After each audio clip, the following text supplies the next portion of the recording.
रुको, रुको।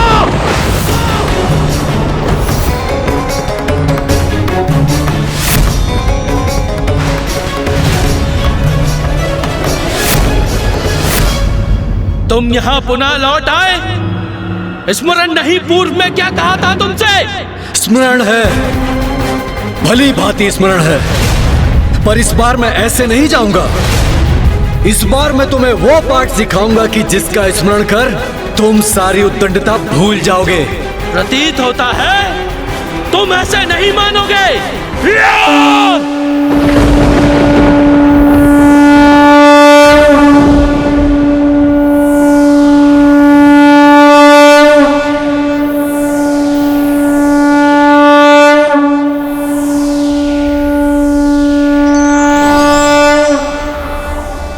अकस्मात मेरे भीतर ऐसा क्या हुआ जिसके कारण मैं इतना तीव्र और आवेशित हो उठा?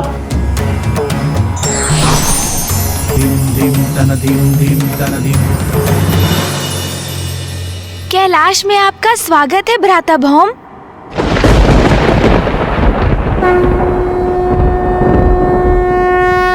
भ्राता भौम अर्थात ये महादेव के तृतीय पुत्र और गणेश जी के विशेष अतिथि हैं। मैं भौम महादेव पुत्र हूँ। कहाँ से, कैसे कैसे बड़े बड़े भ्रम पाल कर यहाँ पहुँच जाते हैं मूर्ख अज्ञानी, और कहते हैं महादेव पुत्र भौम है। जब पुनः आओगे तो अपना महत्व बढ़ाने के लिए शिव पुत्र हूँ ये मत कहना।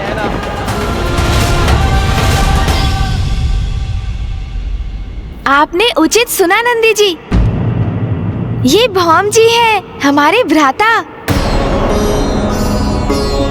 अब आप इनका स्वागत उसी प्रकार से कीजिए नंदी जी, जैसे आप मेरा और भैया का कैलाश लौटने पर करते हैं। अज्ञानतावश पूर्व में हमने आपके साथ जो भी रूखा व्यवहार किया उसके लिए क्षमा प्रार्थी हैं। कैलाश में आपका स्वागत है।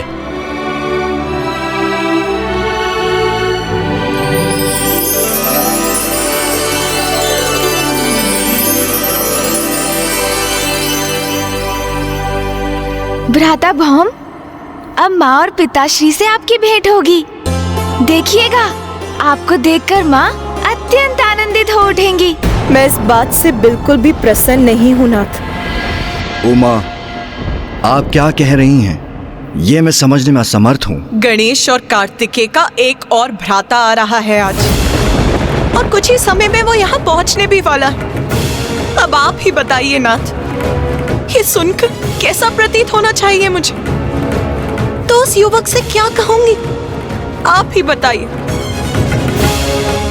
जगत जननी हूँ मैं, आदि शक्ति हूँ, किंतु एक पत्नी भी हूँ, और मेरे स्वामी का एक और पुत्र है जिसका मुझे कोई ज्ञान नहीं। ये सूचना अचानक प्राप्त कर क्या मेरा विचलित होना अनुचित है? माँ,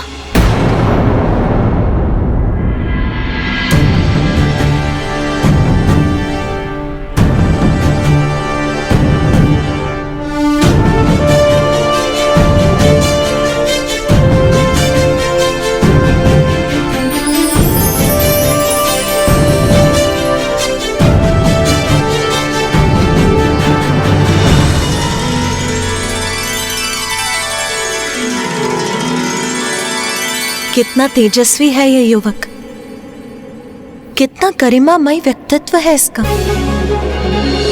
कैसी असाधारण सकारात्मक ऊर्जा का स्वामी है ये।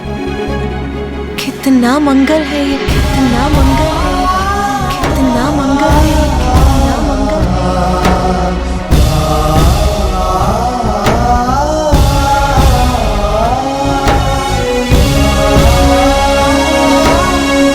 माँ, यही तो है भैया भौम। हाँ माँ, ये हमारे भ्राता है। माँ, ये क्या हो गया था मुझे? मैं ये कैसे भूल गई कि जगत जननी हूँ मैं, और इस नाते तो इस संसार के सभी प्राणी मेरी ही संतानें हैं। फिर मैं व्यर्थ में क्यों आंदोलित हो रही थी?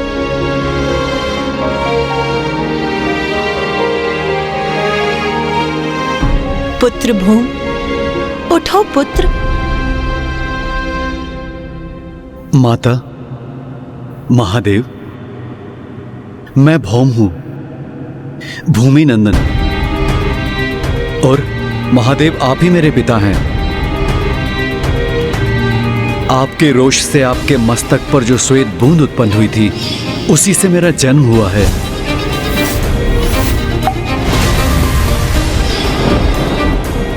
और कदाचित मेरे भीतर से अंगार रूप क्रोध प्रस्फुटित होता है, और इसीलिए मैं अंगारक के नाम से भी जाना जाता हूं।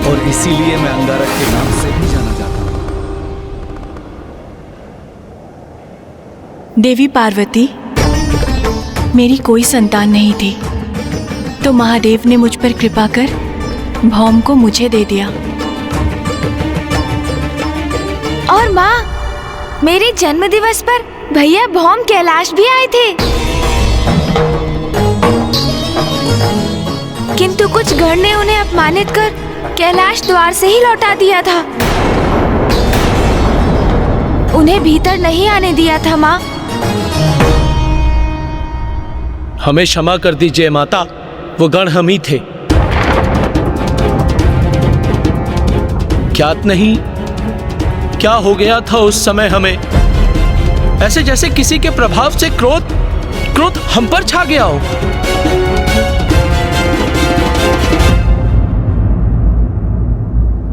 आप उचित कह रहे हैं नंदी जी, आपसे कोई भूल नहीं हुई।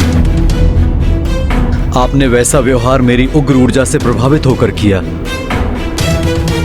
माता, मुझे क्षमा कर दीजिए, मेरी उग्र ऊर्जा गणेश जी को भी प्रभावित करती रही।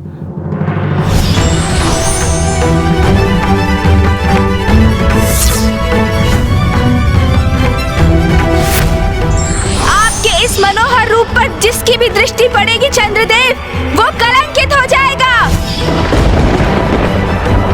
मुझे चंद्रदेव को शाप देने का कोई पछतावा नहीं है पिताश्री।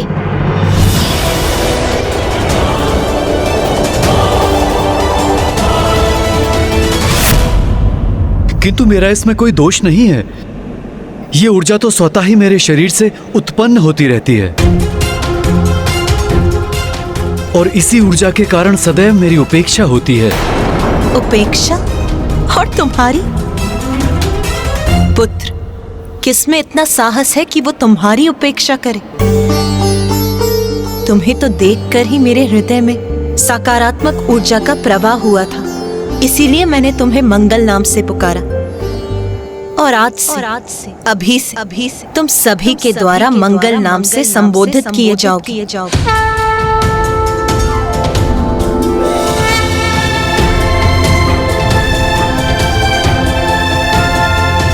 मेरा पुत्र मंगल आज प्रथम बार हमारे निवास कैलाश आया है। मुझे उसका उचित स्वागत करना चाहिए।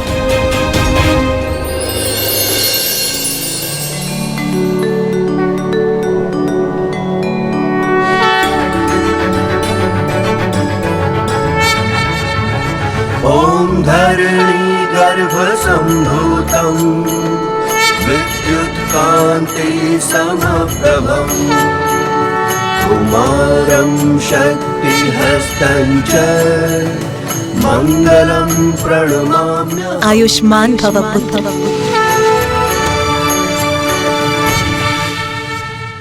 पुत्र मंगल, मुझे ज्ञात है तुम्हारे मन में क्या प्रश्न उठ रहे हैं।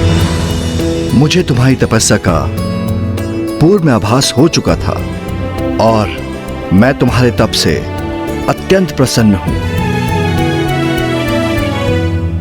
पिताश्री, जब आप अपने भक्ति की तपस्या से प्रसन्न होते हैं तो उन्हें सदैव वरदान देते हैं, तो भ्राता मंगल को भी वरदान स्वरूप उनका उचित स्थान मिलना ही चाहिए ना? पुत्र मंगल, मैं तुम्हें वरदान स्वरूप नवग्रहों में एक ग्रह का स्थान देता हूं। ये तो अति उत्तम वरदान है पिताश्री।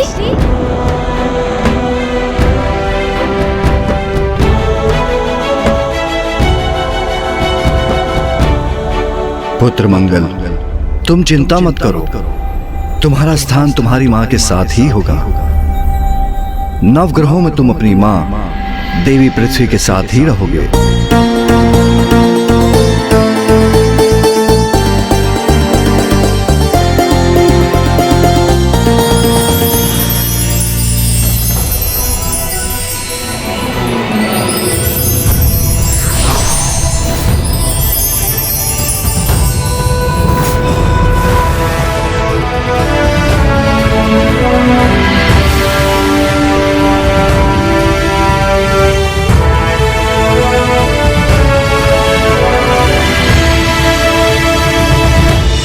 तुम स्वयं मंगल ग्रह के स्वामी बनकर वहां वास करोगे, ताकि पृथ्वी का जनजीवन तुम्हारी ऊर्जा से कुछ ही दूरी पर रह सके। सप्ताह के तृतीय दिवस का नाम तुम्हारे नाम पर आधारित होगा और उसे मंगलवार पुकारा जाएगा।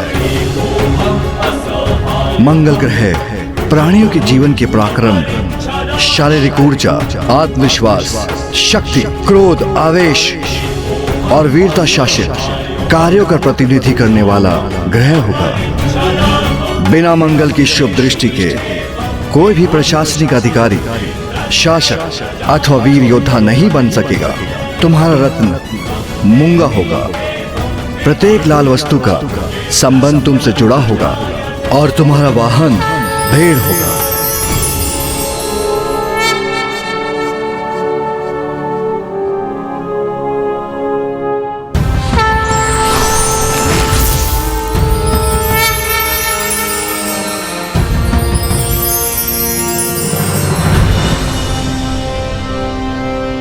पिताश्री, आपने मुझे स्वीकार कर इतना उच्च स्थान प्रदान कर कृतार्थ कर दिया, किंतु क्या मुझे आपसे एक प्रश्न पूछने की अनुमति है? हाँ पुत्र, अवश्य। जब आपको मेरी तपस्या का आभास हो गया था तो आप मुझे दर्शन देने क्यों नहीं आए? क्योंकि मैं गणेश की प्रतीक्षा कर रहा था। क्या? मेरी प्रतीक्षा पिताश्री? हाँ, क्योंकि यह सब गणेश के माध्यम से ही होना था। क्योंकि गणेश का नाम मंगल अर्थात अंगारक से जुड़ना था। कहो गणेश, अब चुनाव तुम्हें करना है। क्या अपना नाम अंगारक से जोड़ोगे? ये तो मेरा सौभाग्य होगा पिताश्री। भ्राता मंगल अंगारक नाम से भी विख्यात है। इसलिए आज से जो भी चतुर्थी मंगलवार की दिवस पड़ेगी उसे कृष्ण पक्ष की चतुर्थी के नाम से जाना जाएगा।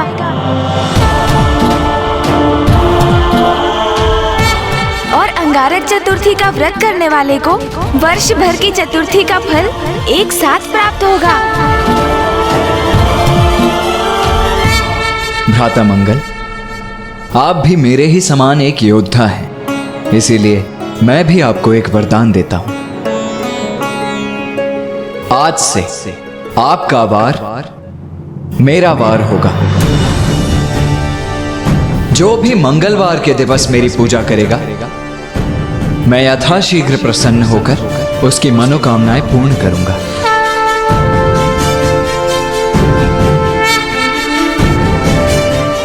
और पिताश्री के कथनानुसार मैं आपको आपका वाहन भी प्रदान करता हूं।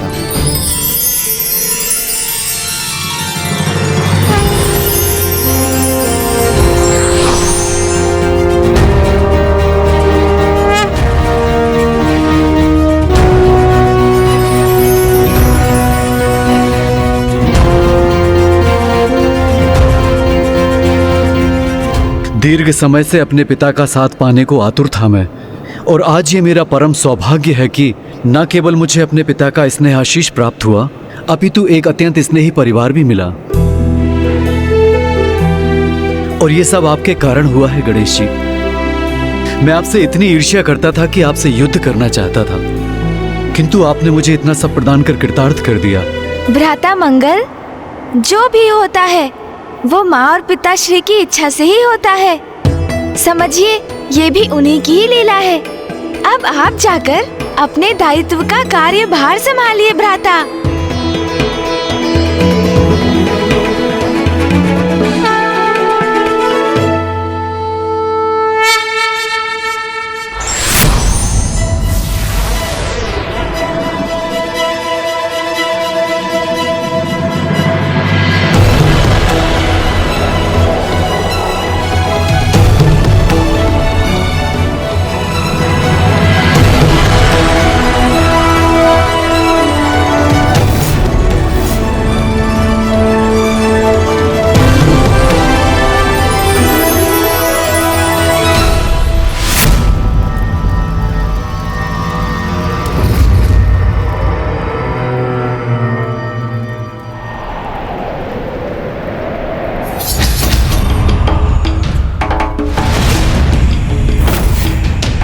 किसका दुष्कृत्य है ये? किसने किया है ये भयंकर अपराध? महाराज ज्ञानरी, ये गणेश ने किया है। महादेव पुत्र गणेश। गणेश गणेश गणेश गणेश गणेश गणेश।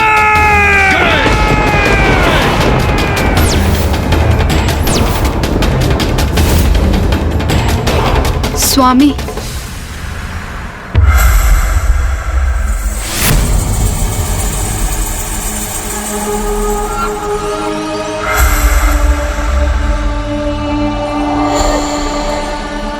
देखो दकिनी, कितनी निर्ममता से मेरे पिता का वध किया है उस गणेश ने।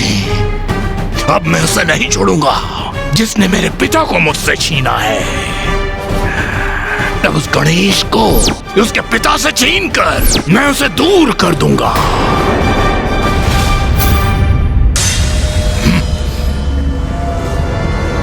स्वामी,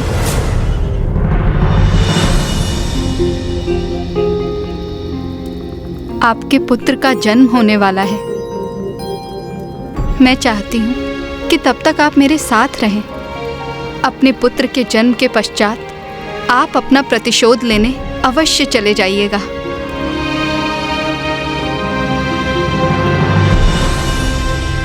उचित है, मैं अभी रुकता हूं, क्योंकि मेरे पुत्र को भी देवताओं का संहारक बनना है।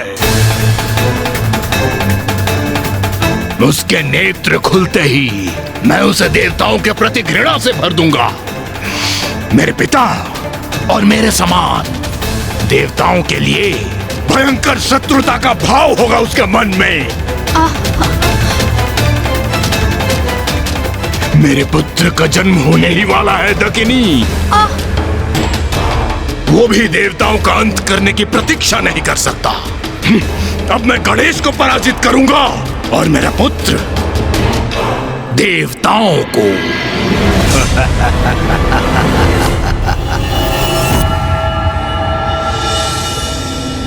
अनुज गणेश, तुमने भ्राता मंगल के साथ सर्वथा उचित किया। वो बहुत ही सौभाग्यशाली होते हैं जिन्हें पिता का स्नेह प्राप्त होता है,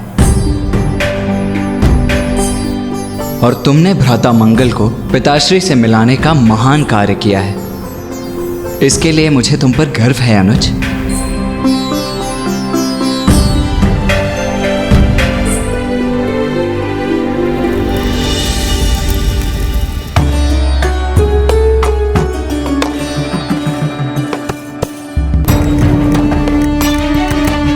ये है मेरा पुत्र जो देवताओं का महाशत्रु बनेगा।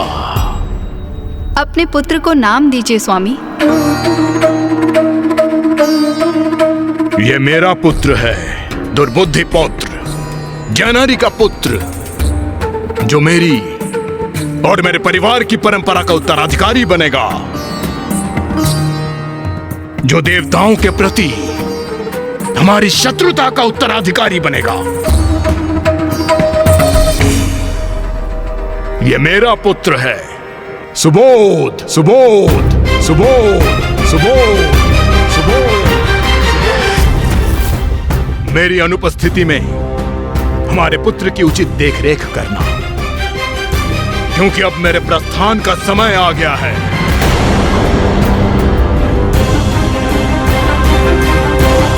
कहाँ जा रहे हैं आप स्वामी? अभी तो आपके पुत्र का जन्म हुआ है।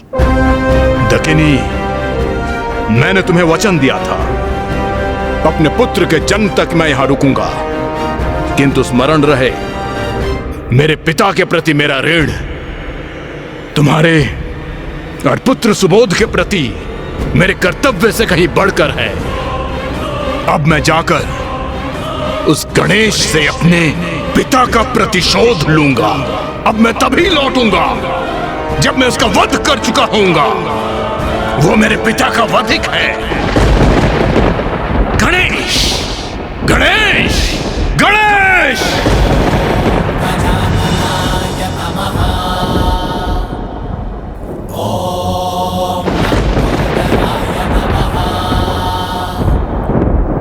हुआ अभी? क्या मेरे पुत्र सुबोध ने गणेश का नाम सुन उसके सम्मान में अपने हाथ जोड़ लिए? नहीं, गणेश के प्रति इसकी आस्था कदापि नहीं हो सकती।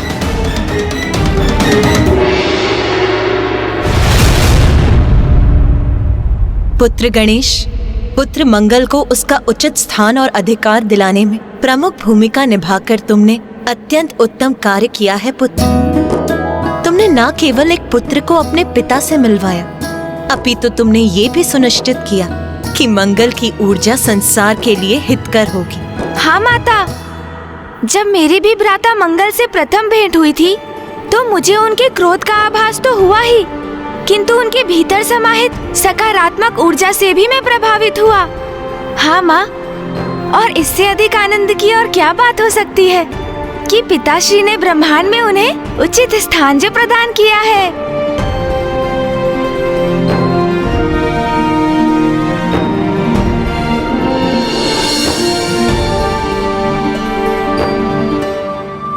एक पिता के लिए इससे अधिक संतोष की क्या बात हो सकती है कि संसार में उसके पुत्र को उपयुक्त स्थान प्राप्त करने के साथ यथोचित मान सम्मान भी प्राप्त हो।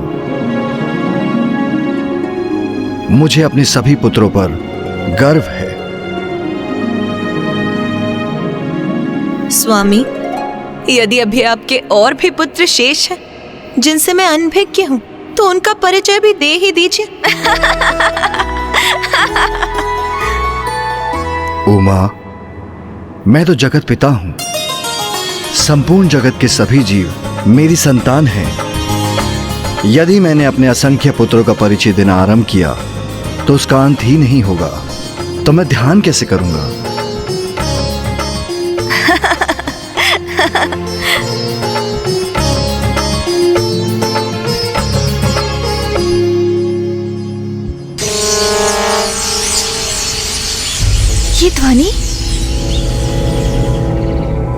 ये ध्वनि तो शुभ संकेत नहीं है।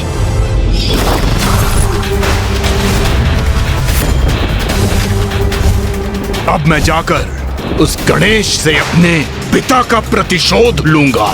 अब मैं तभी लौटूंगा जब मैं उसका वध कर चुका होऊंगा। मुझे शीघ्र कुछ करना होगा। पिताश्री, माँ, भैया। गणेश, क्या हुआ? तुम अचानक इतने चिंतित क्यों हो गए? भैया, असुर दुर्बुद्धि का पुत्र ज्ञानारी कैलाश आ रहा है मुझसे युद्ध करने।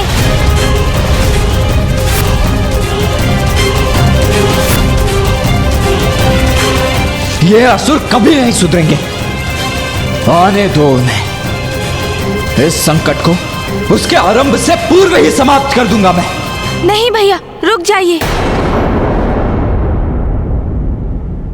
आपको कुछ करने की कोई आवश्यकता नहीं है भैया, क्योंकि मैं ही अदृश्य हो जाऊंगा। अदृश्य? अदृश्य हो जाऊंगा? और आप सब भी अदृश्य हो जाइए। ये क्या कह रहे हो तुम गणेश? हम अदृश्य हो जाएं, उस असुर से छिप जाएं? तुम ऐसा सुझाव भी कैसे दे सकते हो गणेश? तुम प्रथम पूज्य हो गणेश, और मैं देव सेनापति। मां आदि शक्ति हैं और पिताश्री स्वयं देवादिदेव महादेव। और तुम चाहते हो कि हम उस असुर से भयभीत होकर छिप जाएं? नहीं गणेश, नहीं। पुत्र कार्तिकेय, मैं तुमसे सहमत हूं, किंतु यदि गणेश हमें अदृश्य होने का सुझाव दे रहा है तो उसके पीछे उसकी अवश्य कोई लीला होगी। उसकी कुशाग्र बुद्धि से उत्पन्न उसकी कोई योजना होगी, क्योंकि पुत्र गणेश अधर्मियों से युद्ध करने से पीछे हटने वालों में से तो कदापि नहीं।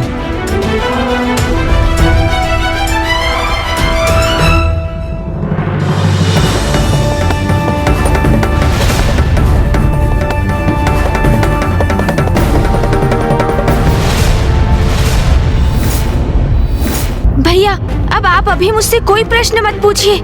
कृपया बस अदृश्य हो जाइए, अन्यथा विलंब हो जाएगा।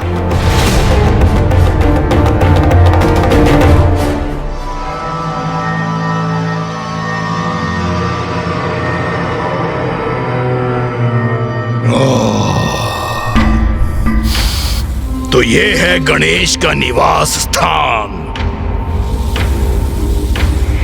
कहाँ हो गणेश? बाहर आओ।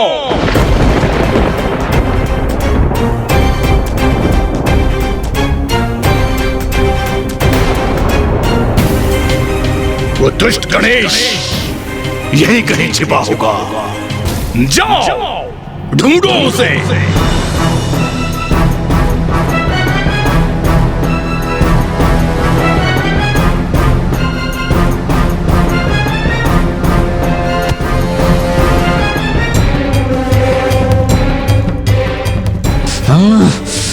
हम सभी अदृश्य तो हो गए हैं, किंतु यदि भैया का क्रोध जागृत हुआ तो ज्ञानारी का अंत तो होगा ही। उसके साथ साथ मेरी योजना भी विफल हो जाएगी।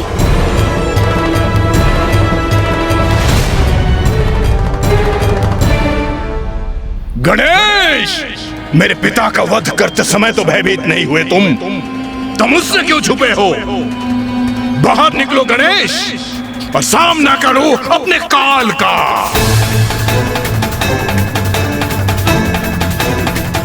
इस दुष्ट का इतना दुस्साहस पिताश्री के ध्यान स्थल में प्रवेश करने जा रहा है। यदि इस पावन स्थल पर इस दुष्ट ने अपना पग भी धरा तो मैं इसका वध ही कर दूंगा।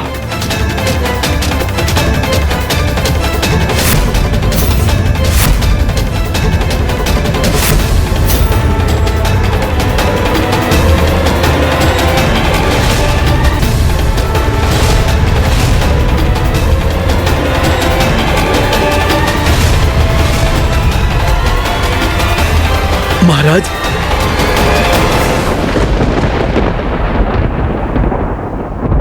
यहां तो कोई भी नहीं है।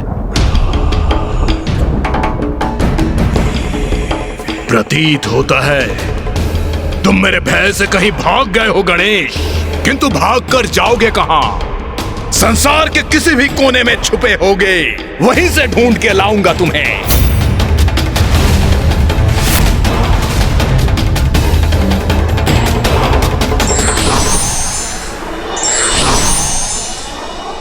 माँ, पिताश्री, मेरा सुझाव स्वीकार कर अदृश्य होने के लिए आपको कोटि कोटि धन्यवाद।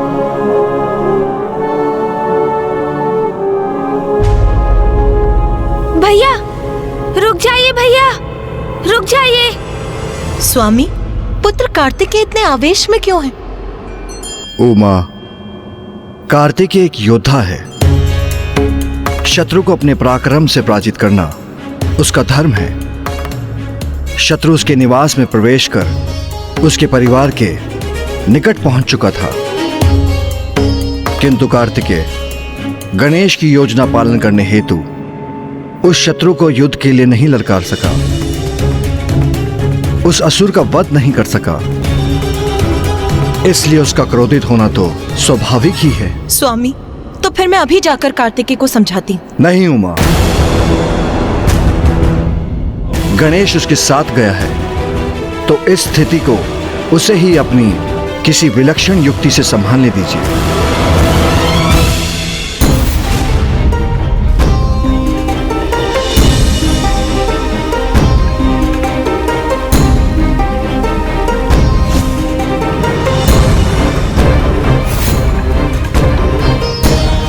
उस दुष्ट दंड ज्ञानारी का अंत करना ही सर्वथा उचित होता।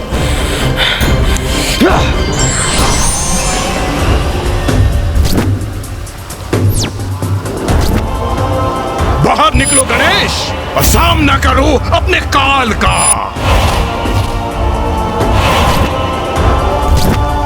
वो दुष्ट गणेश यही कहीं छिपा होगा।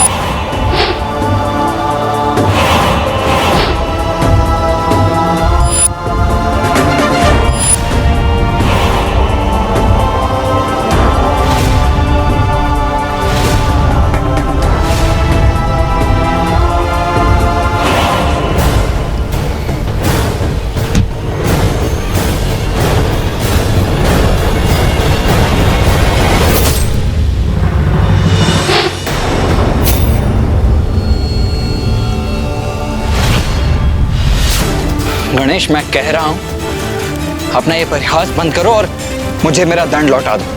मुझे ज्ञात है भैया, आप ज्ञानारी पर बहुत क्रोधित हैं। किंतु मेरे पास उसे उसके इस अपराध का दंड देने का एक उचित उपाय भी है भैया।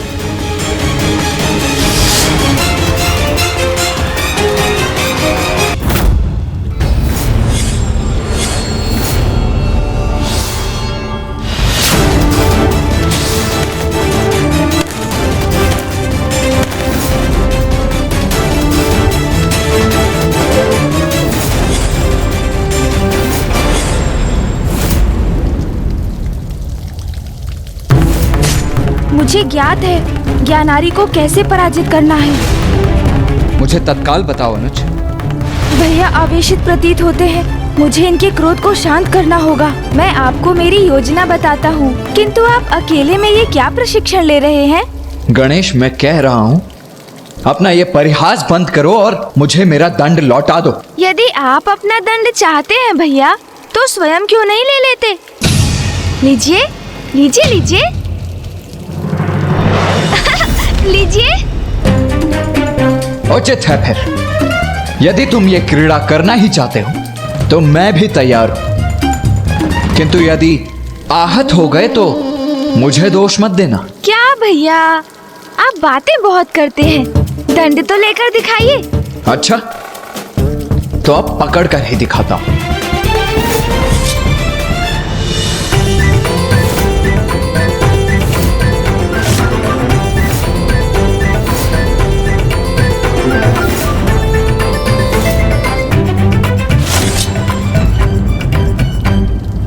हाँ गणेश, ये अच्छा दाव था, किंतु अब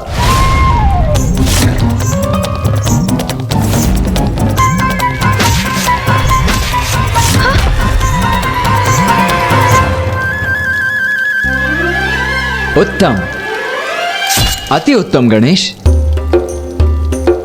गणेश, मैं तुम्हारे दंड के कौशल से अत्यंत प्रभावित हुआ।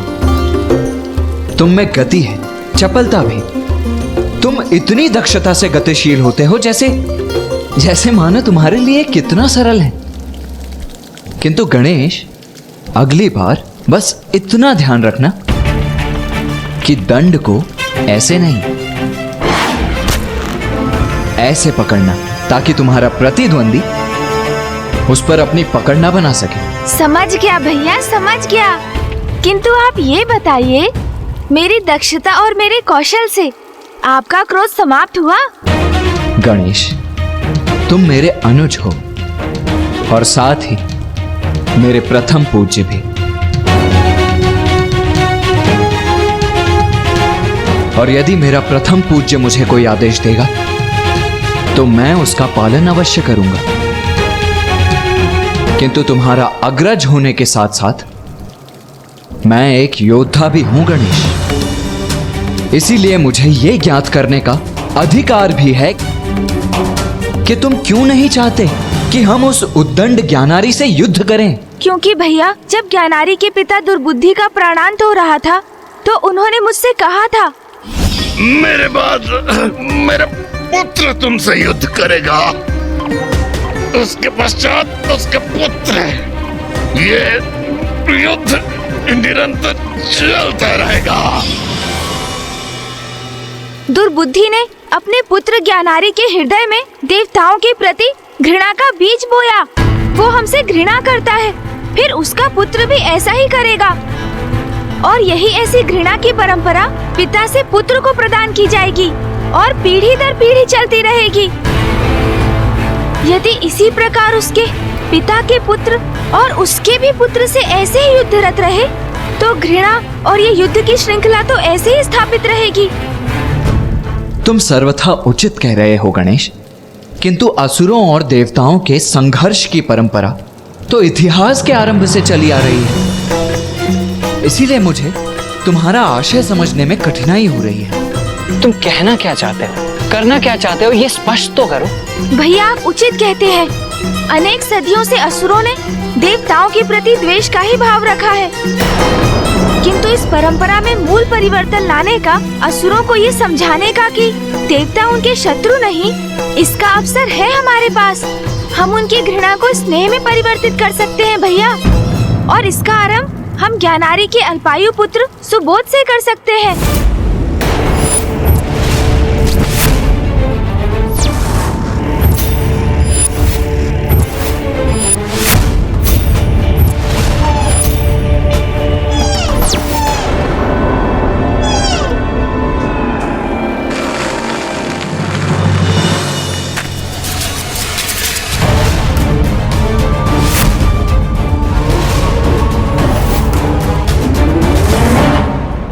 भैया, असुरों से व्याप्त घृणा स्नेह में परिवर्तित कर उन्हें निर्मल बनाने के कार्य का आरंभ हम ज्ञानारी के पुत्र सुबोध से करेंगे।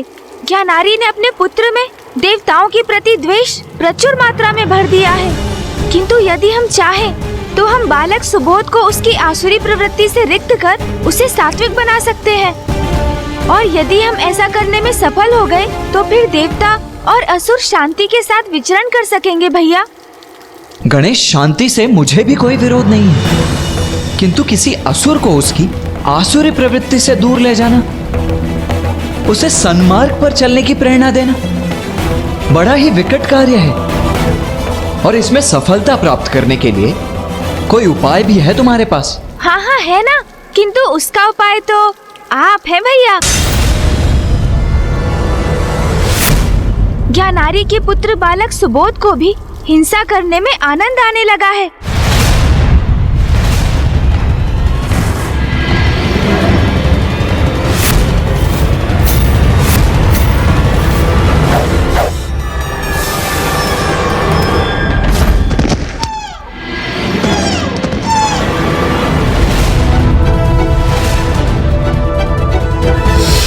किंतु भैया, ज्ञानारी पुत्र असुर बालक सुबोध में अभी भी बाल्य सुलभ सरलता है, जिसे जिस दिशा में ढाला जाए वो ढलता चला जाएगा।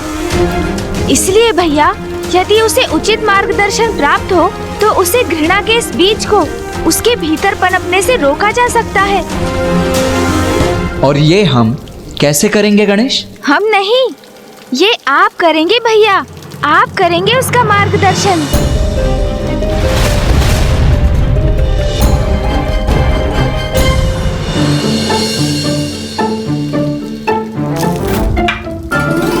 मैंने तुम्हें रुकने की अनुमति दी क्या?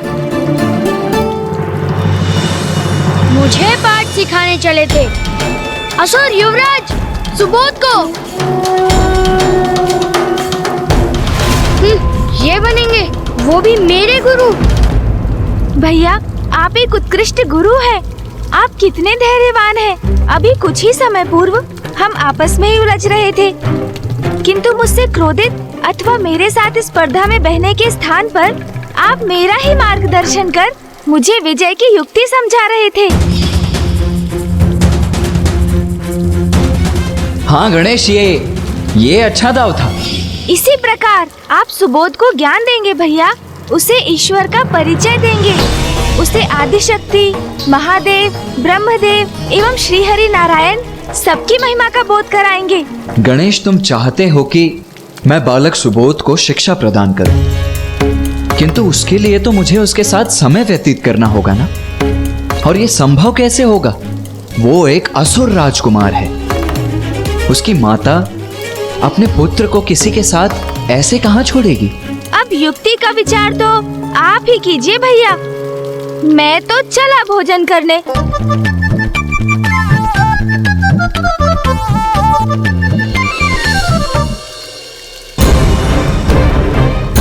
उचित है अनुज, यदि इसमें देवताओं और असुरों के मध्य व्याप्त शत्रुता को मिटाया जा सकता है तो मैं सुबोध का मार्गदर्शन अवश्य करूंगा।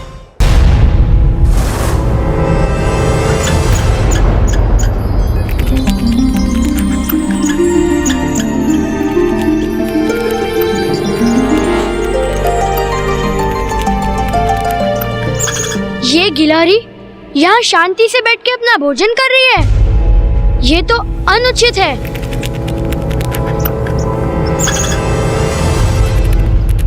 अभी ना इसका अंत कर देता हूँ।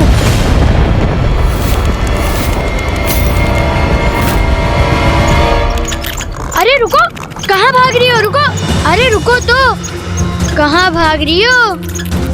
अरे अभी तुम्हें पकड़कर तुम्हारे रक्त बहाने का आनंद लूंगा। रुको।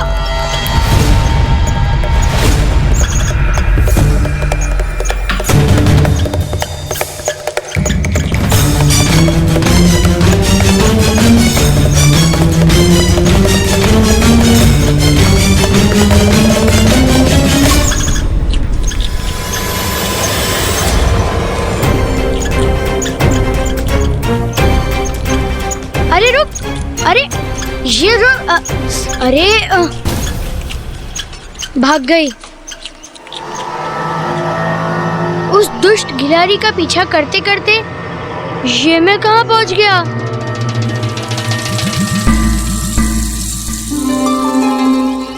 ये वन कितना घना है, मुझे तो बहुत भय लग रहा है। मुझे लौटना चाहिए, किंतु किस दिशा में जाऊं? यहाँ से अथवा वहाँ से? कहाँ जाऊं? कैसे जाऊं?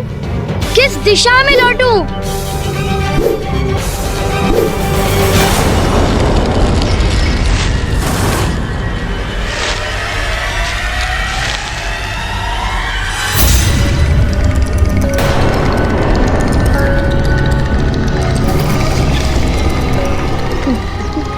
माँ!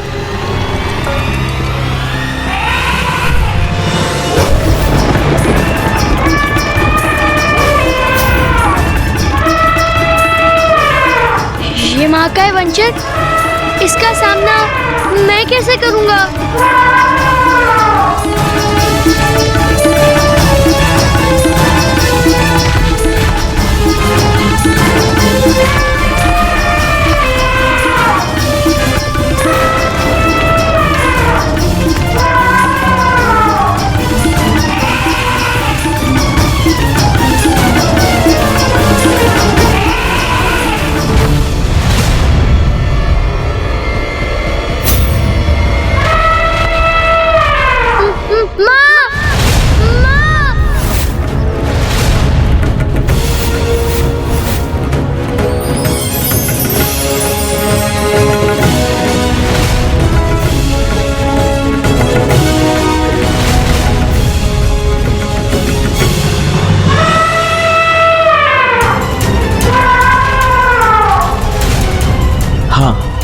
अभी उचित समय है।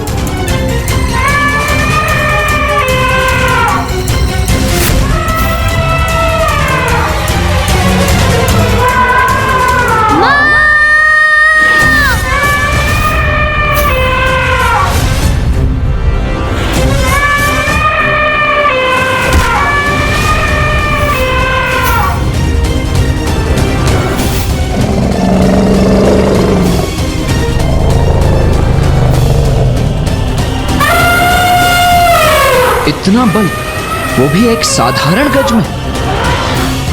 ओह, तो ये तुम हो। अति उत्तम युक्ति है गणेश। भैया,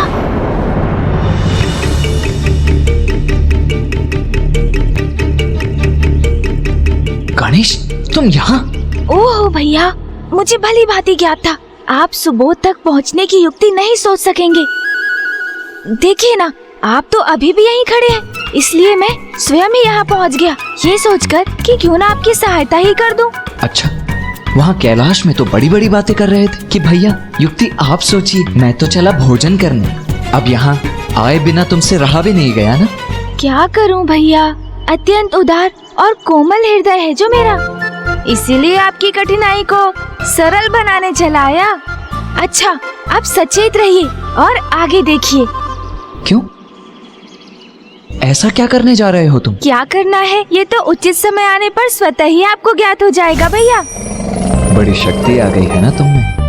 हाँ, माँ के हाथों के बने मोदक जो खाकर आए हो, है ना? किंतु तब भी मैं तुम्हारा अग्रज ही हूँ।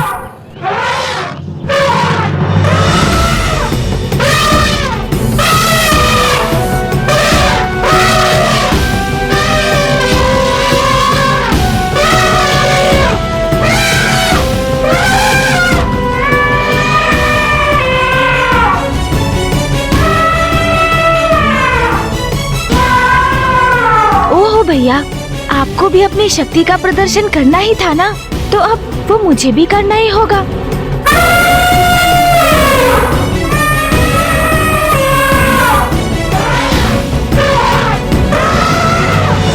पुत्र सुबोध, आप सुरक्षित तो है ना? माँ,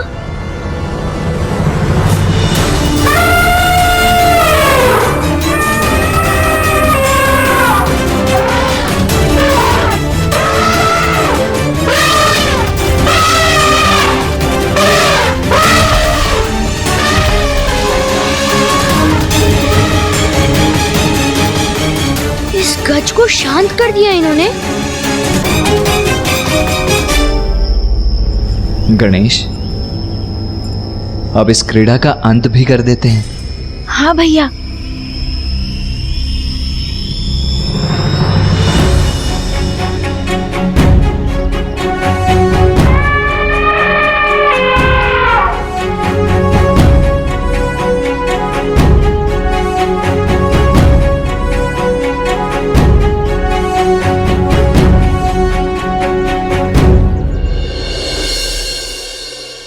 कौन हो तुम?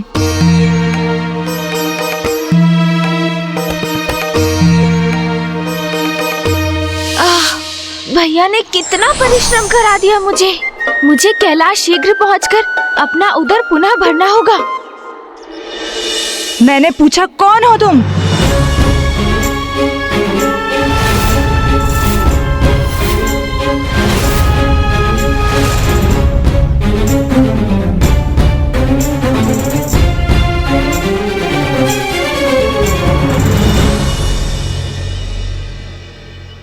प्रश्न ये नहीं है, प्रश्न तो वो है जो मैं आपसे पूछने जा रहा हूं कि ये बालक कौन है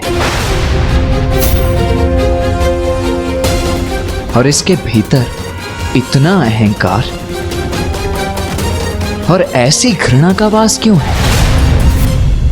ये जैसा है ऐसा किसने बनाया है इसे?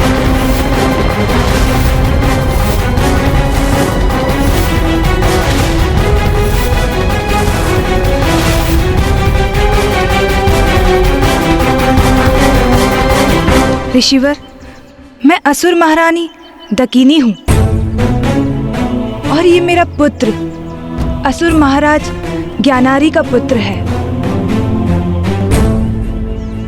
ये मेरे प्रश्न का उत्तर नहीं है, असुर महारानी देवी दकिनी।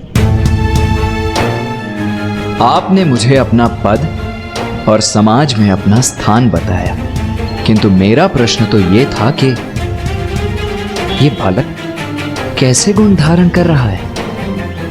इसका व्यक्तित्व किस दिशा में जा रहा है? मेरे असुर युवराज सुबोध के व्यक्तित्व पर प्रश्न करोगे तुम? इतना दुस्साहस तुम्हारा?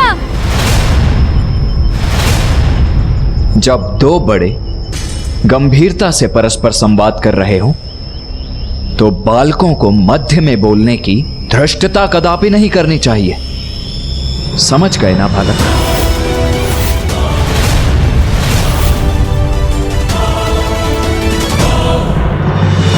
आश्चर्य, किसी ने प्रथम बार अपने कथनों से मेरे उद्दंड बालक को प्रभावित कर उसे शांत किया है।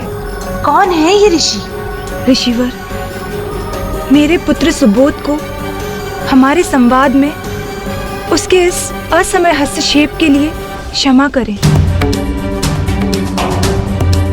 आपने उचित समय पर इसकी रक्षा की, जिसके लिए मैं सदा आपकी आभारी रहूंगी। आप मुझे अपना परिचय देने की कृपा कीजिए ऋषिवर। बताइए मुझे, कौन है आप?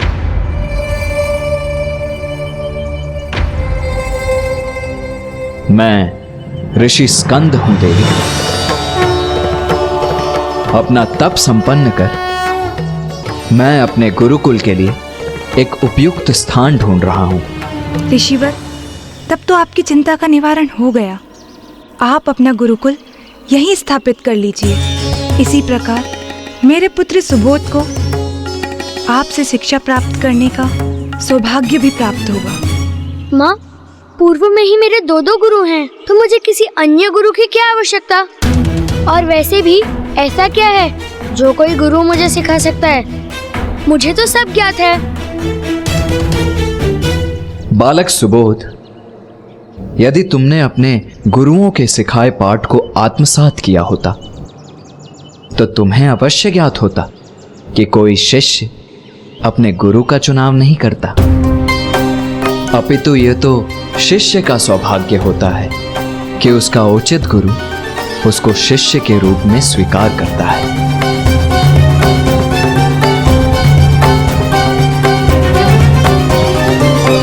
देवी, आपका पुत्र मुझसे शिक्षा प्राप्त करने के योग्य नहीं है और यह स्थान मेरे गुरुकुल के लिए उचित नहीं है। इसीलिए अब मैं आपसे विदा लेता हूं।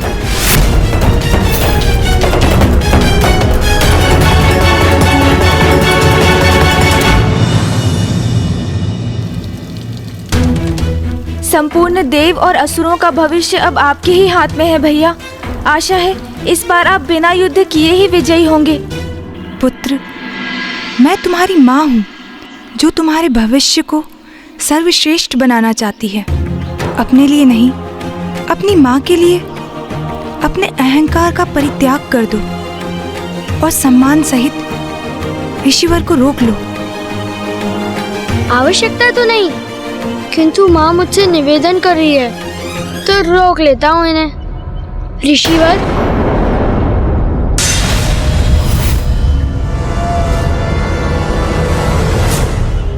मुझे क्षमा कीजिए और कृपा कर मुझे अपने शिष्य रूप में स्वीकार कीजिए।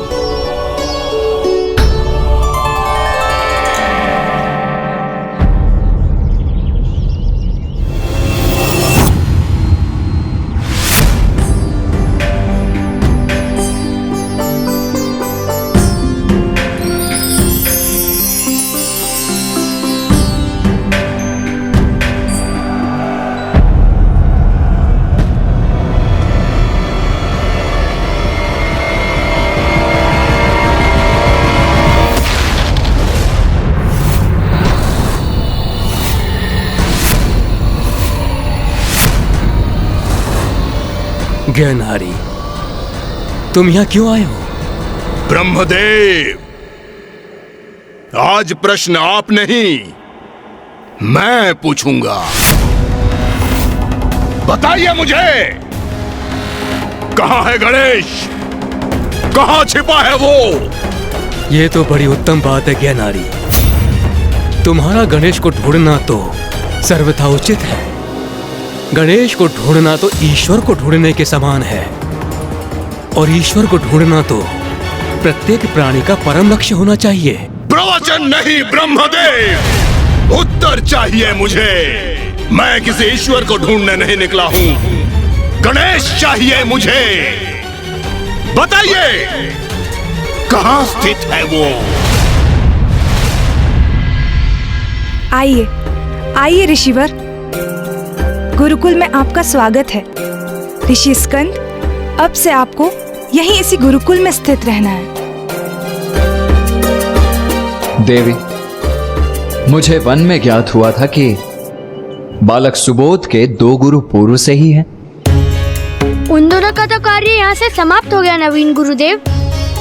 अब तक तो वो लोग अपनी पोटली बांधकर यहाँ से प्रस्थान भी कर गए होंगे।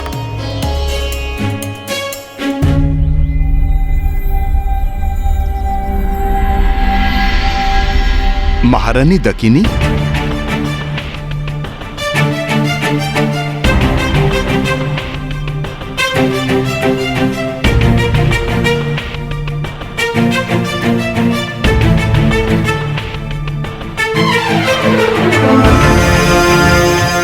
प्रणाम ऋषिवर।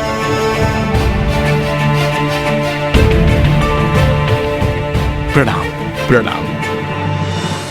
ऋषि हरित, ऋषि अद्वैत, ये है ऋषि स्कंद, जिन्होंने सुबोध को शिक्षा देने का मेरा निवेदन स्वीकार किया है। ऋषिवर, आप दोनों को कहीं प्रस्थान करने की आवश्यकता नहीं है। आप दोनों यहीं रहकर बालक सुबोध की शिक्षा में मेरा हाथ बटा सकते हैं। ऋषि स्कंद, युवराज सुबोध तो अत्यंत ही बुद्धिमान और विवेकी बालक हैं। बुद्धिमान तो मैं हूँ। दो गुरुओं को एक साथ यहाँ से प्रस्थान करने पर विवश जो कर रहा हूँ। किंतु कदाचित हम ही उन्हें शिक्षा देने में अक्षम हैं। ऐसे किसी व्यक्ति ने इस धरा पर जन्म ही नहीं लिया जो युवराज सुबोध का गुरु बन सके। जैसे मैं इन गुरुओं को यहाँ से भगा रहा हूँ, शीघ्र ही ये नवीन गुरु भी भागते दिखाई देंगे।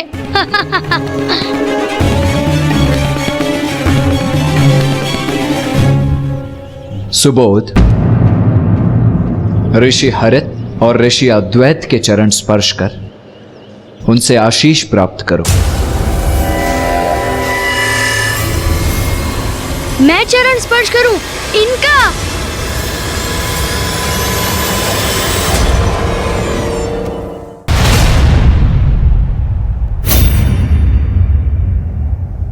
प्रिय, क्या तुम्हें यहाँ कहीं गणेश दिखाई दे रहा है? नहीं नाथ, गणेश तो कहीं दिखाई नहीं दे रहा। लो, तुम्हें अपने प्रश्न का उत्तर प्राप्त हो गया।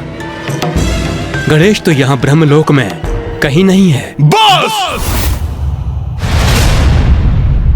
मुझे मूर्ख समझा है क्या?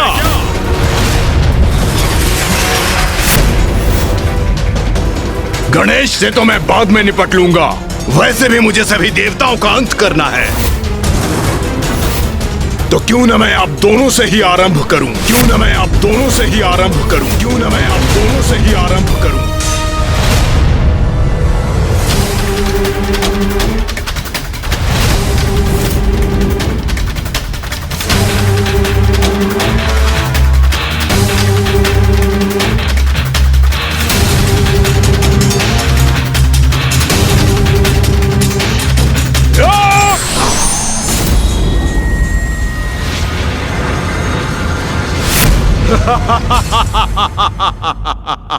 अरे वाह!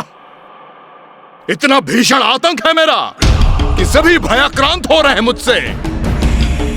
वहां कैलाश में भी सभी मेरे भय से कहीं भागकर छुप गए, और यहाँ ब्रह्मलोक में ब्रह्मदेव और देवी सरस्वती मुझसे अपने प्राणों की रक्षा करने के लिए कहीं अदृश्य हो गए। कितने भीरू हैं ये देवता, मुझे देखकर भागकर छिप रहे हैं।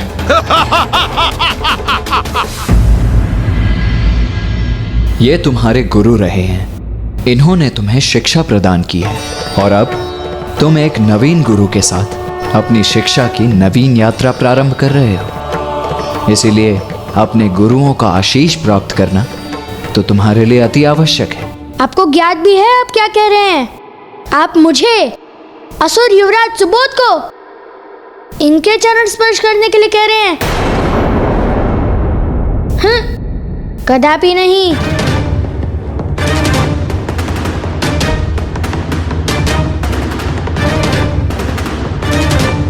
पुत्र, मुझे आशा है तुम वही करोगे जो उचित है। कदाचित माँ मेरे इस व्यवहार से असंतुष्ट प्रतीत हो रही है, किंतु एक साधारण से ब्राह्मण के चरण मैं असुर युवराज होकर भला कैसे स्पर्श कर सकता हूँ?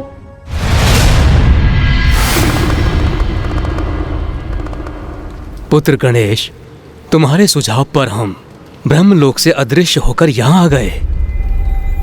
पुत्र गणेश, ऐसे कितने समय के लिए अदृश्य रहेंगे हम? ज्ञानारी तो तुम्हें सर्वत्र ढूंढ रहा है। बुआ जी, यदि मैं चाहूँ तो अभी मैं ज्ञानारी का वध कर सकता हूँ, किंतु उससे क्या लाभ होगा? ज्ञानारी के वध से ज्ञानारी का पुत्र सुबोध देवताओं से प्रतिशोध लेने के लिए प्रेरित होगा, हम पर आक्रमण करने आएगा, और ये परस्पर घृणा, शत्रुता, रक्तपात की श्रृंखला अनंत काल तक निरंतर चलती रहेगी। घृणा से घृणा का अंत नहीं हो सकता, वो मात्र प्रेम से हो सकता है, स्नेह से ही संभव है ये। इस घृणा को समूल नष्ट कर देने की हमारी योजना क्रियान्वित हो चुकी है, और मुझे ज्ञात है भैया उसे सफल बनाने हेतु पूर्ण रूप से प्रयास करेंगे। घृणा के बीज को नष्ट कर इस भावना को अंकुरित नहीं होने देंगे वो। और उसके स्थान पर ज्ञानारी के पुत्र सुबोध के हृदय में प्रेम और भक्ति का भाव भर देंगे।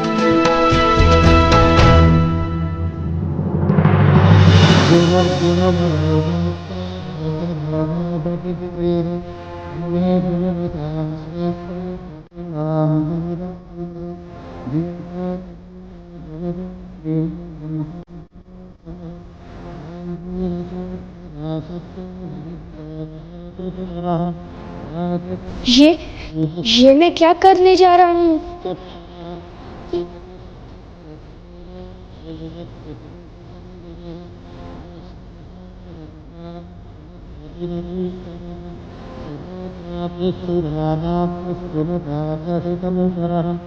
आयुष्मान भव पुत्र।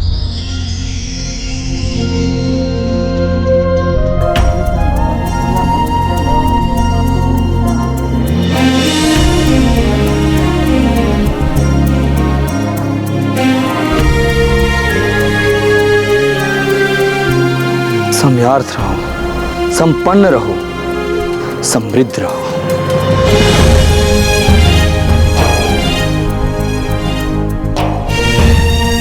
ये अचानक कैसे विचित्र सुख का आभास हुआ मुझे। इन गुरुओं के शब्दों ने जैसे मेरे हृदय को शांत कर दिया। ये अचानक कैसे विचित्र सुख का आभास हुआ मुझे। इन गुरुओं के शब्दों ने जैसे मेरे हृदय को शांत कर दिया।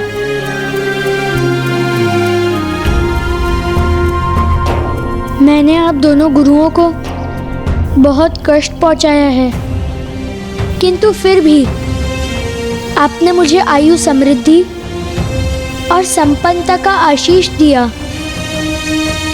मैं कृतार्थ हूँ। मुझे आपके प्रति अपने दुष्ट आचरण के लिए क्षमा कीजिए गुरुवर। मेरा पुत्र इतना विनम्र भी हो सकता है? विश्वास नहीं होता। ये तो अवश्य इन नवीन गुरुदेव का ही प्रभाव है। तुमने क्षमा याचना की है पुत्र। अपने भूल का आभास होने पर ही उसके सुधार का आरंभ होता है। मेरा यह वचन सदा स्मरण रखना युवराज सुबोध। ईश्वर को ढूंढना ही हमारा सर्वोच्च धर्म है। आज के बाद जो भी करोगे उसमें सदा एक ही उद्देश्य निहित होना चाहिए कि ईश्वर के निकट पहुंचने का मार्ग सुनिश्चित करना। प्रणाम।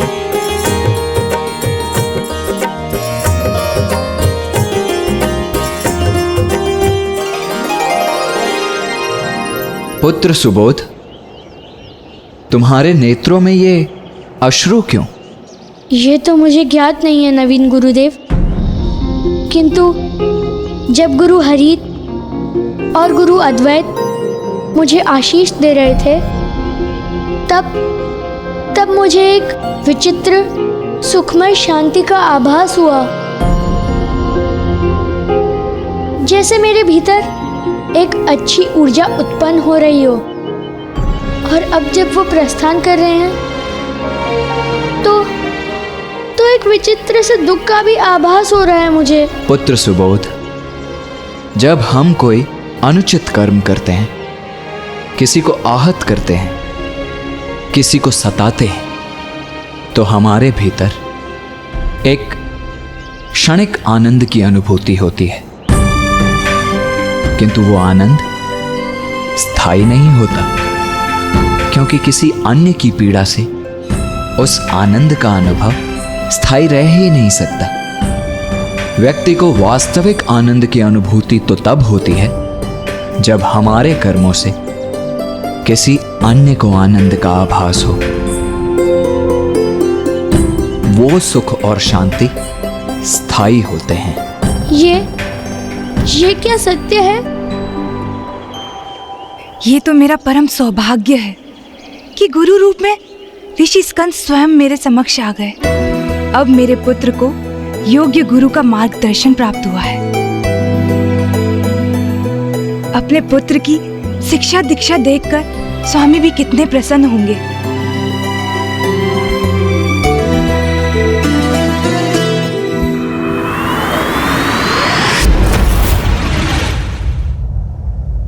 चलिए प्रिय। कहाँ स्वामी? ज्ञानरी वैकुंठ पहुंच चुका है, यह ज्ञात करने कि गणेश कहाँ है। यहाँ के पूर्व ज्ञानारी ब्रह्मलोक गया था। ब्रह्मदेव ने उससे 2 शब्द क्या कह सुन लिए, वो क्रोधित हो गए। अब इसके पूर्व कि मैं उससे वार्तालाप करूं और वो और क्रोधित हो जाए, हमें यहाँ से प्रस्थान करना चाहिए। नारायण! बताइए मुझे, गणेश कहाँ है?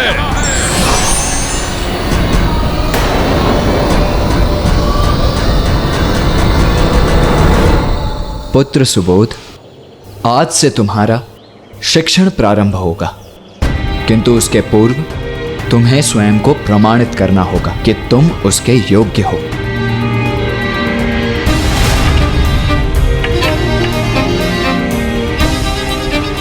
सुबोध।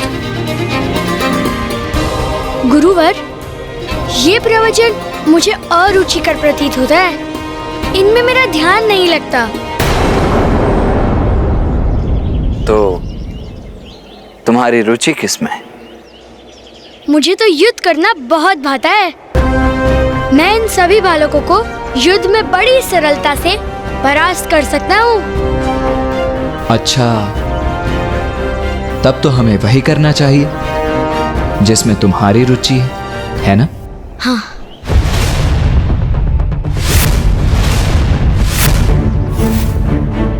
सुबोध, तुम सभी बालकों से अकेले युद्ध करेगा, उचित है?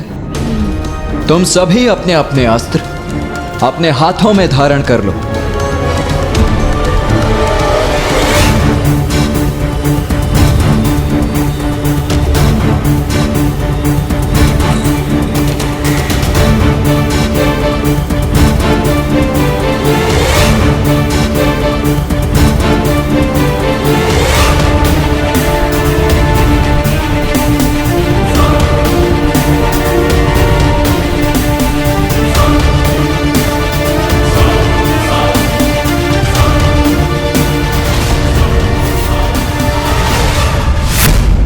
रुक जाओ।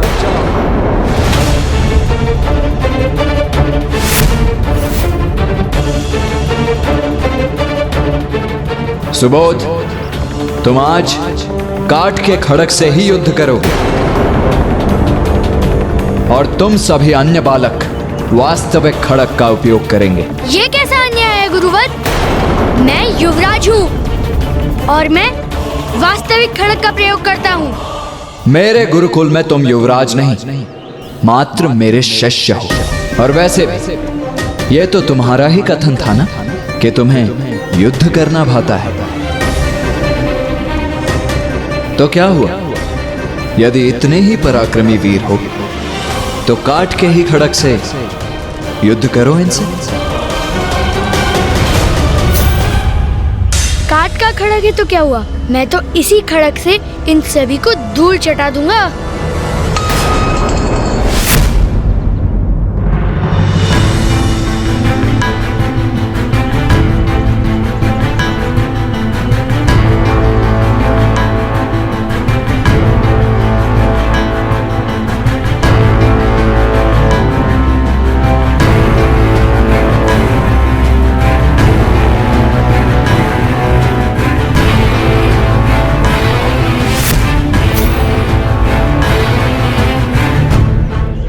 अब युद्ध आरंभ करो।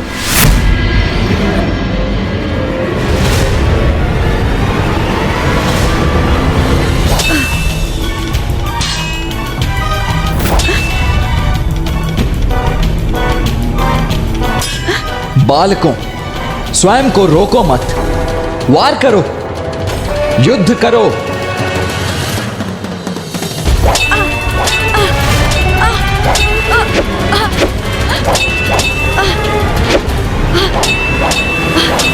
तुम सब पीछे क्यों हट रहे हो? वार करो मुझ पर। अब तो तुम्हारे पास वास्तविक खड़क भी है। युद्ध करो मुझसे।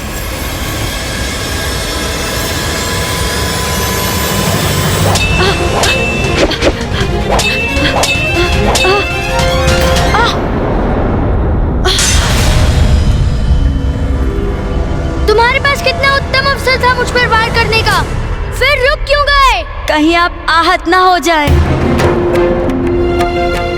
किंतु मैं तो तुम पर वार कर रहा हूँ, निरंतर तुम्हें आहत कर रहा हूँ।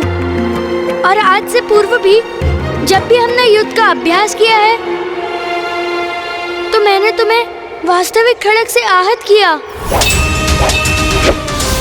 हम नहीं चाहते थे हमारी वजह से आपको चोट पहुँचे, इसलिए हमने कभी आप पर वार नहीं किया। अर्थात मैं कल तक जो इनके साथ कर रहा था वो अन्याय था, स्वार्थपूर्ण अन्याय, वो भी उनके साथ जो मुझे तनिक भी अहित होने नहीं दे सकते हैं।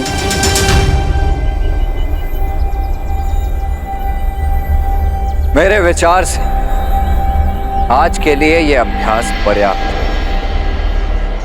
इसीलिए अब आप सभी वहां वाटिका में जाकर क्रीड़ा कीजिए।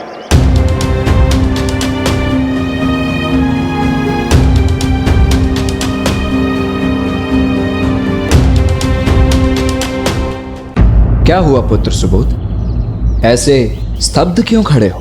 गुरुदेव, मैंने सदैव इनके साथ निर्दयता का व्यवहार किया, इनको कष्ट भी पहुंचाया। आज जब इनके पास मुझ पर वार करने का अवसर था, मेरे द्वारा इनको पहुंचाए गए कष्ट का प्रतिशोध लेने का अवसर था, तो इन्होंने अपने आप को रोक लिया। किंतु क्यों गुरुदेव, उन्होंने ऐसा क्यों किया?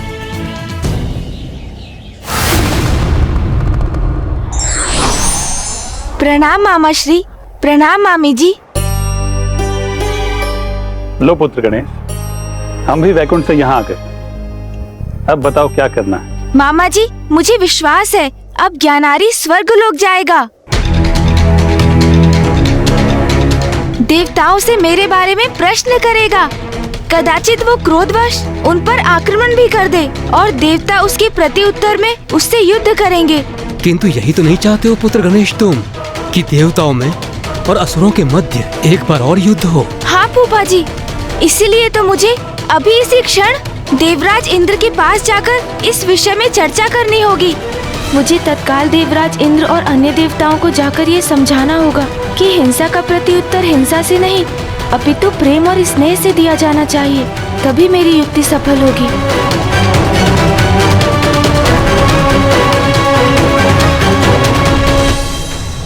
गुरुदेव, असुर बालकों ने मुझ पर प्रहार क्यों नहीं किया? पुत्र सुबोध, ये अवश्य तुम्हें आहत कर सकते थे। उनके पास तुम्हें आहत करने का अधिकार भी था, किंतु जब किसी के पास ऐसा अधिकार और सामर्थ्य हो पर फिर भी वो उसका उपयोग किसी को आहत करने के लिए नहीं अपितु उसकी रक्षा के लिए करता है, तो उसका आनंद ही कुछ और होता है। हिंसा प्रति हिंसा का भाव हमें आनंदित नहीं करता सुबोध, वो तो परस्पर प्रेम ही है जिससे हम आनंदित होते हैं।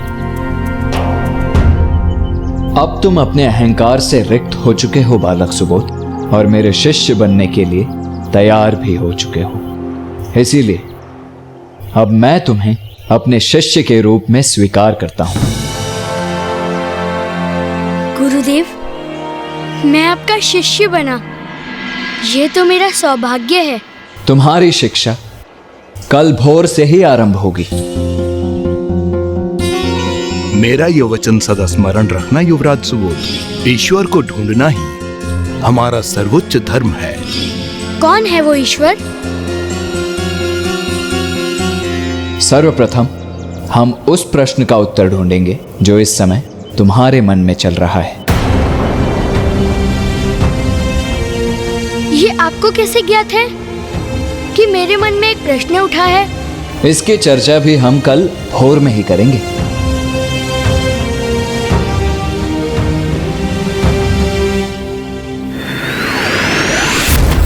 गणेश जी, यदि ज्ञानरी अपनी असुर सेना के साथ स्वर्ग पहुंच चुका है तो हमें यहीं रुककर उसका सामना करना चाहिए, उससे युद्ध करना चाहिए।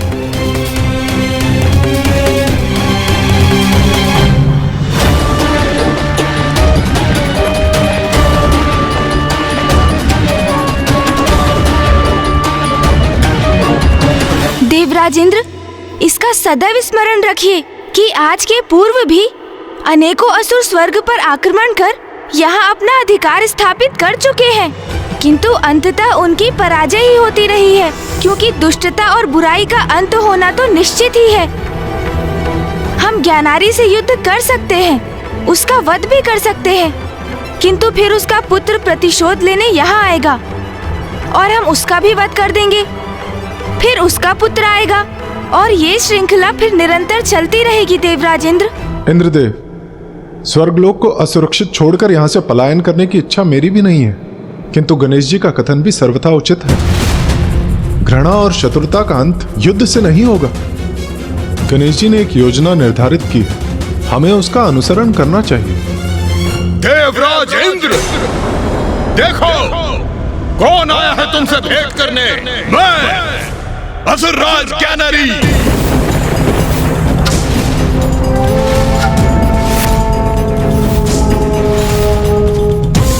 इंद्रदेव, अब सोचने विचारने का समय नहीं है, ये समय निर्णय लेने का है। यदि ज्ञानारी की दृष्टि हम पर पड़ गई तो युद्ध छिड़ जाएगा और ज्ञानारी की पराजय होगी, और फिर तब ज्ञानारी का पुत्र सुबोध और भी प्रतिहिंसा का भाव लिए यहाँ पहुँच जाएगा।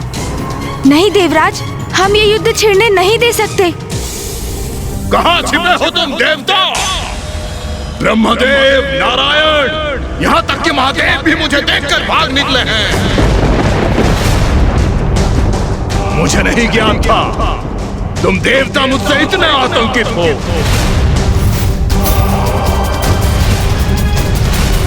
इस अभिमानी की धृष्टता का दंड तो इसे मिलना ही चाहिए। देवगण, यही समय है, अभी अदृश्य होना पड़ेगा आप सभी को।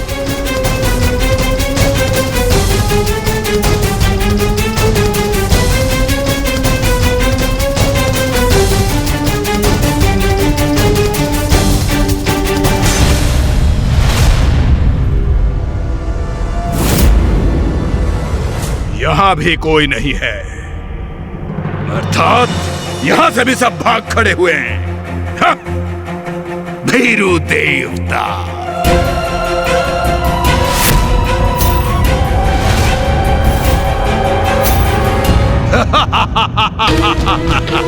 ये तो गणेश जी का आदेश है, अन्यथा इसकी इस उद्दंडता का उचित दंड मैं अवश्य देता।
भगोड़े हैं ये देवता, मेरे डर से सब भाग खड़े हुए।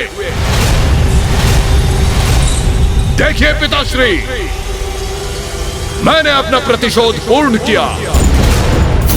अब मैं हूं त्रिलोक का अधिपति, मैं असुरराज ज्ञानारी। मैं त्रिलोक का नवीन राजा हूं और मेरा पुत्र सुबोध मुझसे भी अधिक सामर्थ्यवान बनेगा, मेरा योग्य उत्तराधिकारी होगा। हम पिता पुत्र संपूर्ण ब्रह्मांड में विजय प्राप्त करेंगे।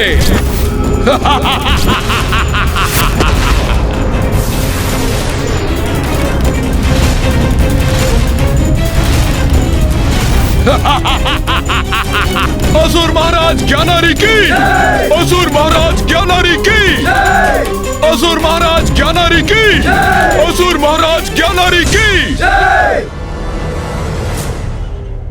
व्यथित ना हो, सब कुशल होगा देवगणों। अब हमें यहाँ से प्रस्थान करना चाहिए, चलिए।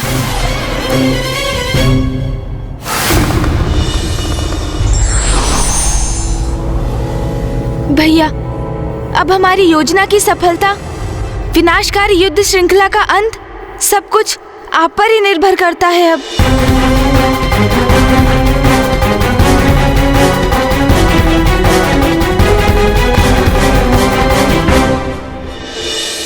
गुरुदेव, क्या अब मैं आपसे अपना प्रश्न पूछ सकता हूँ? हाँ पुत्र, अवश्य पूछ सकते हो। तो मेरी इस उत्सुकता को शांत करने की कृपा कीजिए गुरुदेव। जब ऋषि हरित और ऋषि अद्वैत यहाँ से प्रस्थान कर रहे थे, तो उन्होंने कहा था कि किसी भी जीव का परम लक्ष्य ईश्वर को प्राप्त करना होता है। कौन है वो ईश्वर? पुत्र, ईश्वर तो निर्गुण है, सर्वव्यापी है, पंचभूतों में है, सूर्य में है, चंद्र में है, सभी पुष्पों में भी वही है और सभी चराचर जीवों में भी है।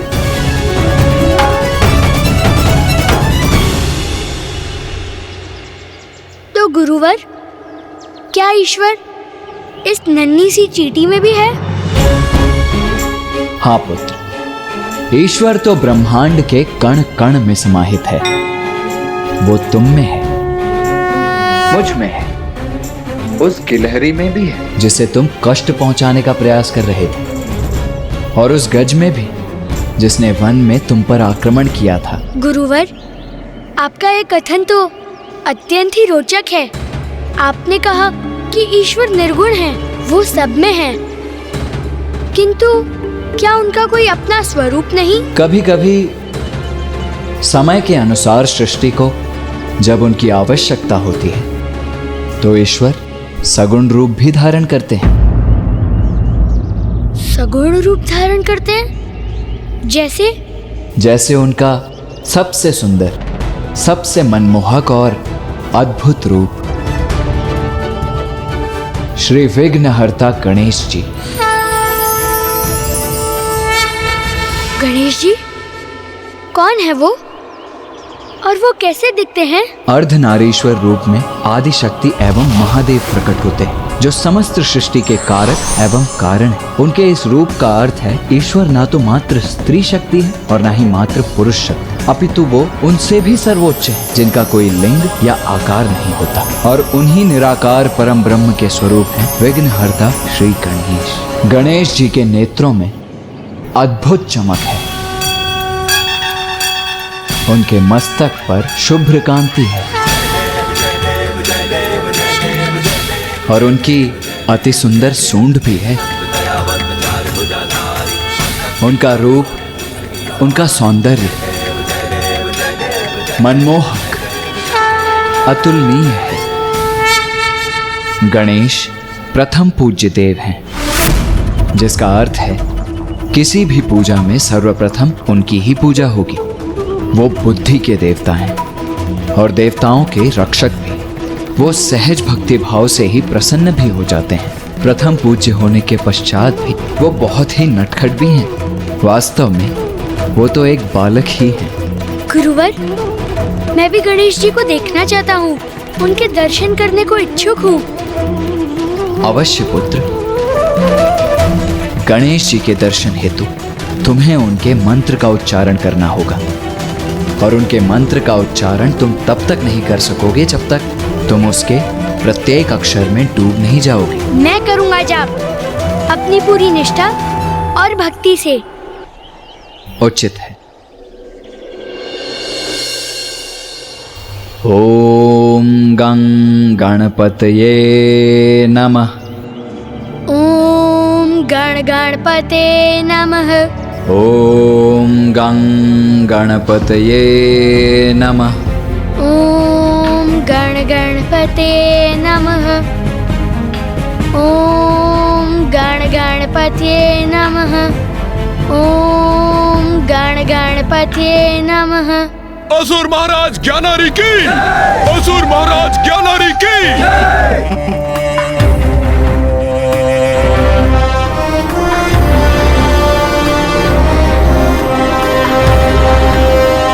आपको आपकी त्रिलोक विजय के लिए अनेकों बधाइयाँ स्वामी। त्रिलोक के अधिपति पद पर आप स्थापित हो गए हैं। ये तो उचित है। किंतु ये तो बताइए, त्रिलोक के युवराज कहाँ है? कहाँ है मेरा पुत्र?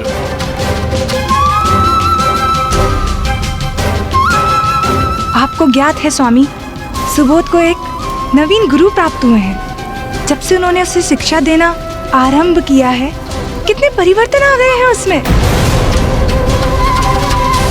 परिवर्तन?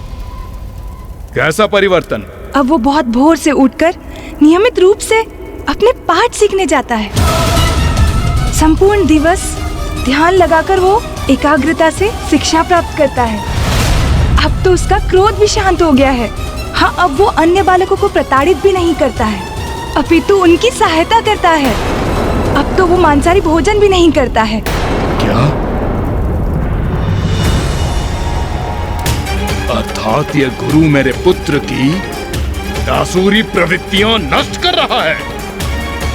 कौन है ये नवीन गुरु? और मेरे पुत्र के सभी को आतंकित करने वाले स्वभाव को परिवर्तित करने वाला ये कौन होता है? कहाँ है वो? बताओ मुझे, कहाँ है वो? गुरुकुल में स्वामी। गुरुकुल? स्वामी, उसे अपने पाठ को समाप्त करने दीजिए। शांत रहो तुम। मैं जब चाहूंगा अपने पुत्र से जाकर भेंट करूंगा। पाठ का समय है तो होगा। समय का बंधन मुझे रोक दे, यह क्या संभव है? स्वामी,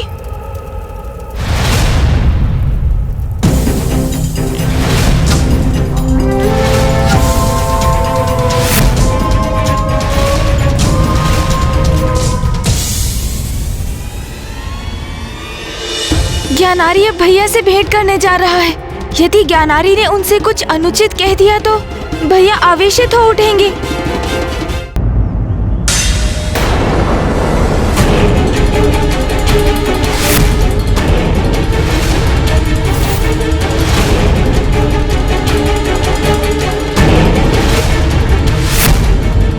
इतना दुस्साहस कैसे किया तुमने? ज्ञानारी के पुत्र को इस प्रकार धरती पे बिठाने का दुस्साहस कैसे किया?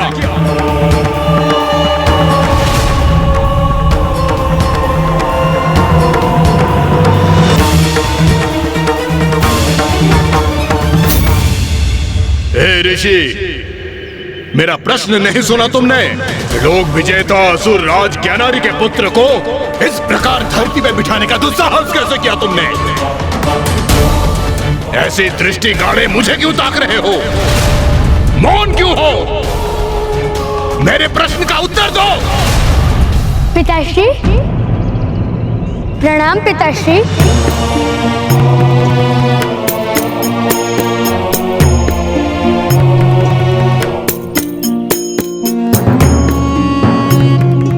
मेरा दंभी और आसुरी प्रवृत्ति युक्त पुत्र स्वयं आगे बढ़कर मेरे चरण स्पर्श कर रहा है। दकिनी उचित कहती है, परिवर्तन तो बहुत है इसमें। मुझे क्षमा कीजिए पिताश्री, मैं अपने ध्यान में इतना गहरा डूब गया था कि आपके आगमन का ज्ञात ही नहीं हुआ मुझे। पुत्र सुबोध, तुम्हें क्षमा याचना करने अथवा मेरे चरण स्पर्श करने की कोई आवश्यकता नहीं है। आओ, अपने पिता के वक्ष से लग जाओ। पिताश्री, ये गुरु स्कंद है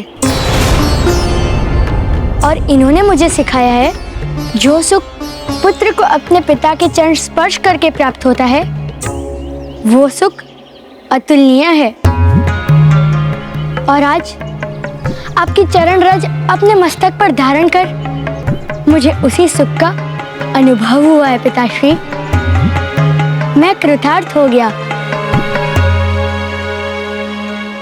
उचित है, इस गुरु का प्रभाव तो मेरे पुत्र पर उचित ही है। पिता पूजनीय है, इसे यह सिखाकर पिता अर्थात मेरे प्रति पूर्ण भक्ति का भाव जागृत कर रहा है ये मेरे पुत्र में।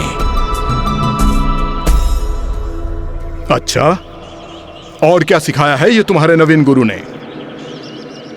भक्ति के अति सुंदर सुमधुर अनुभव का ज्ञान दिया है इन्होंने मुझे। भक्ति? किसकी भक्ति?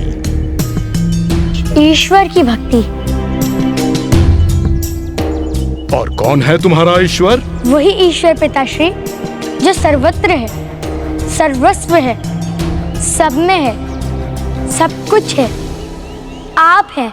वाह वाह, उत्तम, अति उत्तम पुत्र। मुझे प्रसन्नता है कि तुम मेरे पुत्र को उचित ज्ञान प्रदान कर रहे हो।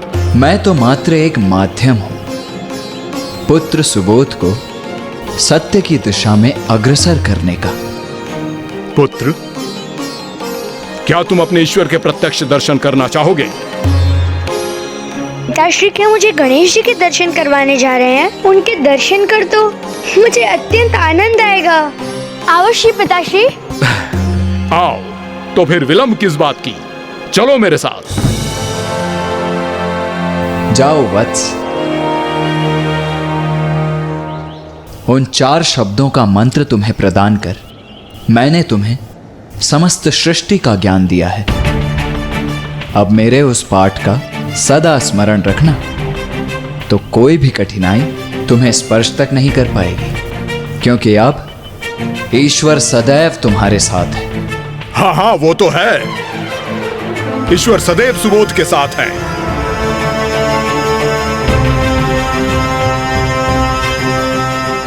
मुझे आशीष दीजिए गुरुवर।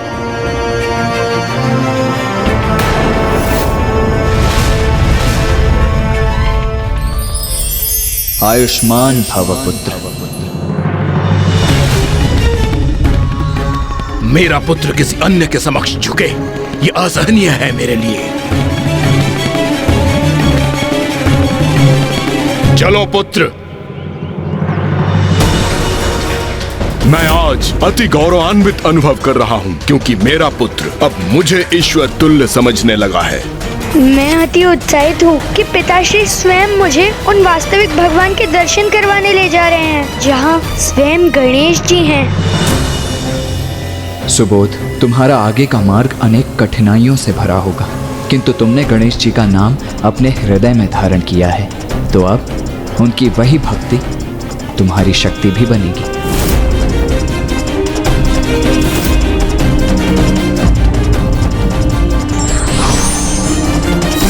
सच्चा गुरु ही हमें सदैव ईश्वर की भक्ति और सत्य का मार्ग बता सकते हैं।